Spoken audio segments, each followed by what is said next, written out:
Hey everybody, and welcome back to my channel for this Tuesday morning, afternoon or evening across where we may be at. I hope you're having a good one, and today I'm going to be reacting and critiquing and responding to a GB News article about autism.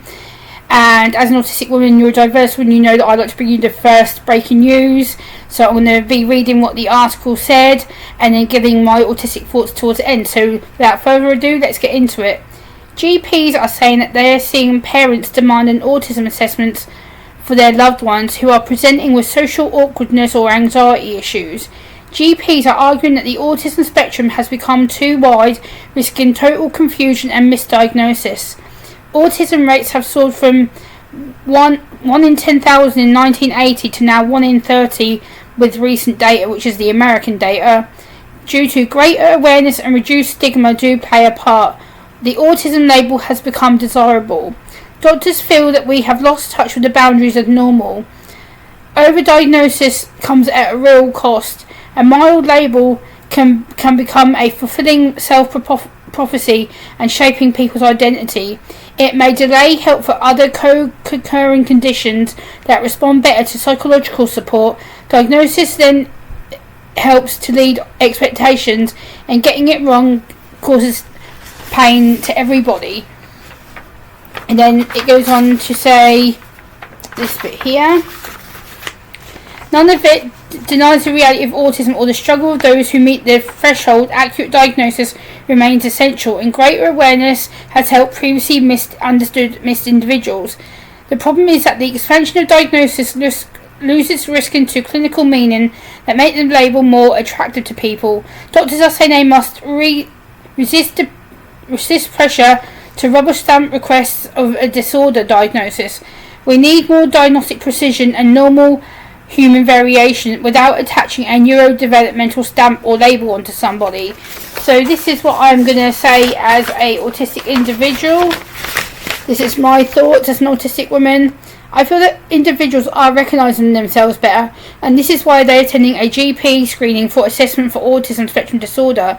I do not believe that they are presenting to the GP with being socially awkward or with high anxiety issues. Yes, the anxiety has a part to play with regards to being seen and screened. I feel that GPs are saying that autism has become too wide and confusing because they don't want to assess someone or even refer someone for a diagnosis. I feel this is a way for them to shift blame to someone else.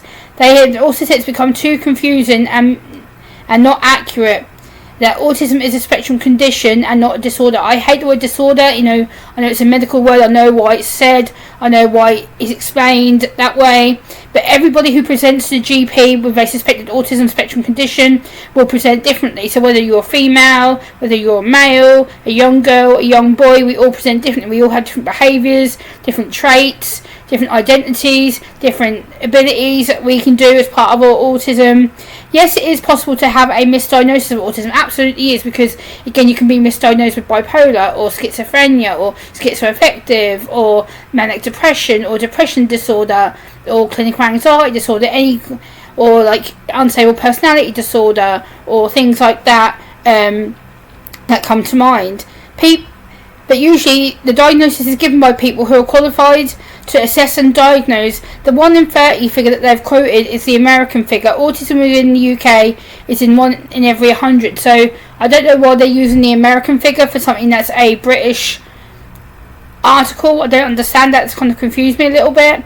Yes, they are right when it comes to greater awareness and less stigma has helped autism get in the public media and getting better understood, and people are asking for assessments or a diagnosis now because they identify with social media videos, whether that's Instagram, TikTok, Facebook, YouTube, or any other kind of social media platform that is available out there.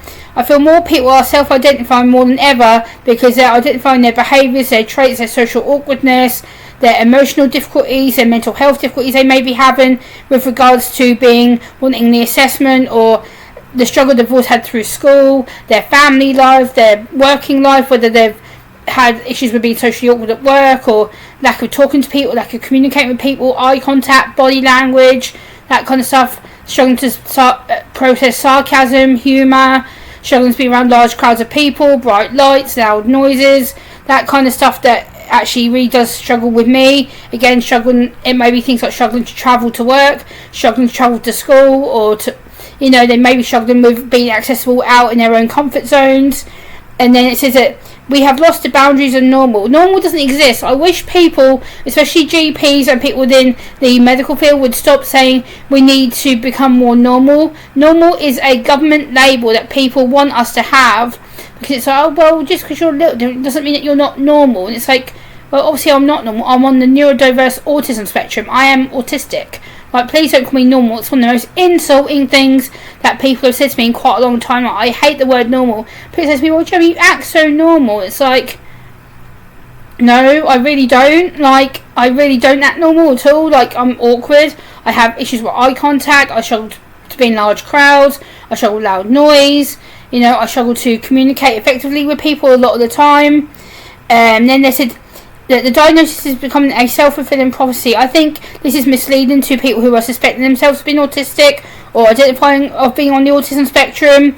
I think it's really scary to put that kind of words out there. Yes, I do agree slightly that it may delay help for other co-occurring conditions, so whether that's anxiety, depression, a behavioural disorder, a learning disability, or some kind of other disorder that hasn't been accepted or realised until now. But you have to be really careful, because a lot of people have identified being autistic or on the autism spectrum for quite a long time. It can be a really, really lonely, upsetting place to be when you know that you're different, when you know that you're struggling. You want to know why your behaviour is always different from the rest. You want to know why you don't communicate as well as everybody else. You want to know why you get upset easier than everybody else. You want to know why you misunderstand some people sometimes, and that can potentially get you into trouble. It's not the fact that it's about not having the help. It's the fact there is no help out there for autistic people. There is no way of getting any form of diagnosis or support without waiting years and years and years to get there.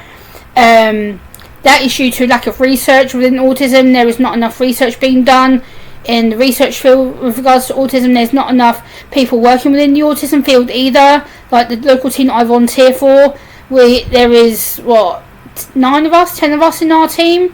Like, that is not enough. Like, there is not enough workers to go around. There is not enough people to assess and diagnose, because we're running out of time. We're running out of people to work there. And again, it's down to funding. The NHS is overstretched. I realise that, and I'm grateful for the NHS. I am, truly. But again, that is down to another issue why there isn't enough people working in the autism field, because there's not enough people qualifying. There's not enough people getting trained in autism, mental health, or learning disability. We need more people working within that field of work to get the diagnosis more quicker, because at the moment there is a 5-year wait in my area. That's just my area, but again, it's because of the lack of people available. We need to be better starting doing research. Absolutely, because again, research plays a crucial part in why people are asking for the diagnosis and assessment to begin with. There's always a little trigger that starts it. There's always something in their head going, oh, this is why I'm different. This is why I've always behaved differently. This is why I've always felt confused about school or work, or this is why I don't understand people. This is why I'm the black sheep of my family, We need to be better understanding to autistic individuals in general. I think if we don't start now, when will we? Like, we need to be careful when it comes to language as well. But yeah, I have linked the article in this actual video. I've had to take screenshots of the article because the article was behind a paywall. So your girl did her research and screenshotted every little paragraph before the paywall advert came up. So I have attached the article into this video so you can read it. Let me know what you think down in the comment section below, and I will see you in the next one. Thanks for watching. Bye.